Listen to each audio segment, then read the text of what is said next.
இன்னைக்கு சட்டப்பேரவையில் திமுகவினருக்கும் அதிமுகவினர் இரண்டு பிரிவினருக்கும் மிகப்பெரிய மோதல் சண்டை ஏற்பட்டுச்சு அப்படின்னே சொல்லலாம். அந்த வகையில் முன்னதா மாணவிகள் கருப்பு நிற துப்பட்டா அணியக்கூடாது அப்படின்னு முதல்வர் தரப்பு மாணவிகள் கிட்ட இருந்து கருப்பு துப்பட்டாவை பிடுங்கினதுக்கு பழிக்கு பழி வாங்கும் விதமா இன்னைக்கு அதிமுகவினர் சட்டப்பேரவையில் அவங்களும் கருப்பு நிற சட்டையை அணிஞ்சு வந்து முதல்வருக்கு எதிராக எதிர்ப்புகளை இன்னைக்கு சட்டப்பேரவையில் நிகழ்த்திருக்காங்க. ஸோ அதுக்கு சரியான தக்க பதிலடியையும் முதல்வர் மு.க.ஸ்டாலின் அவர்கள் கொடுத்திருக்காரு. அதனால இன்னைக்கு சட்டப்பேரவை மிகப்பெரிய ஒரு மோதல் சண்டை போர்க்களம் மாதிரியான சம்பவம் இன்னைக்கு சட்டப்பேரவையில் நடந்திருக்கு.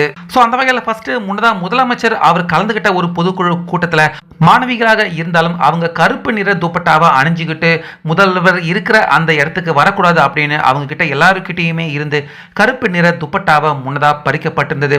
அதை எதிர்ப்பு தெரிவிச்சும் அதே போல அண்ணா பல்கலைக்கழக மாணவி சம்பவத்துக்கு இன்னும் முடிவு தீர்வு காணப்படலை அப்படின்னு அதிமுகவினர்கள் எல்லாருமே இன்னைக்கு சட்டப்பேரவைக்கு உள்ள வர்றப்ப கருப்பு நிற சட்டையை அணிஞ்சுக்கிட்டு தான் எல்லாருமே வந்திருக்காங்க. ஸோ உள்ள வந்த எல்லாருமே சும்மா இல்லை. முதல்வர் பேசுறப்ப தொடர்ந்து அமளியில ஈடுபடுறதும் அது மட்டும் இல்லாம சட்டப்பேரவையில் மாணவிக்கு நடந்த வன்கொடுமையை பத்தி விவாதம் செய்யணும் அப்படின்னு அதிமுகவினர்கள் எல்லாருமே கோஷமிட்டு கூச்சல் சத்தமிட்டு விவாதம் கண்டிப்பா செய்யணும் அப்படின்னு பயங்கரமா அலப்பறை செய்திருக்காங்க.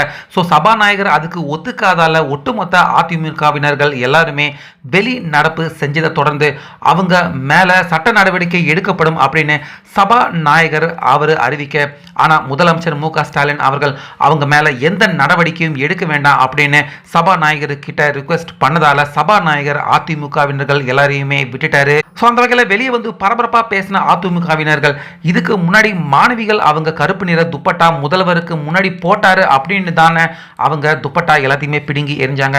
ஆனா இன்னைக்கு நாங்க கருப்பு நிற சட்டையை அணிஞ்சிக்கிட்டு வந்திருக்கோம், எங்கள் எல்லாருடைய சட்டையும் அதே போல் பிடுங்க வேண்டியதான முதலமைச்சர் ஏன் இதை செய்யலை அப்படின்னு வெளியே வந்து பயங்கரமாக அமளியில் ஈடுபட்டு பத்திரிகையாளர்கள் சந்திப்பு பேச்சில் பேசின அதிமுக எம்பிக்கள் எம்எல்ஏக்கள் எல்லாருமே இந்த பரபரப்பான பேட்டியை சட்டசபைக்கு வெளியே வந்து இன்னைக்கு திமுகவினர்களுக்கு எதிராக இந்த பரபரப்பு பேட்டியை கொடுத்துருக்காங்க.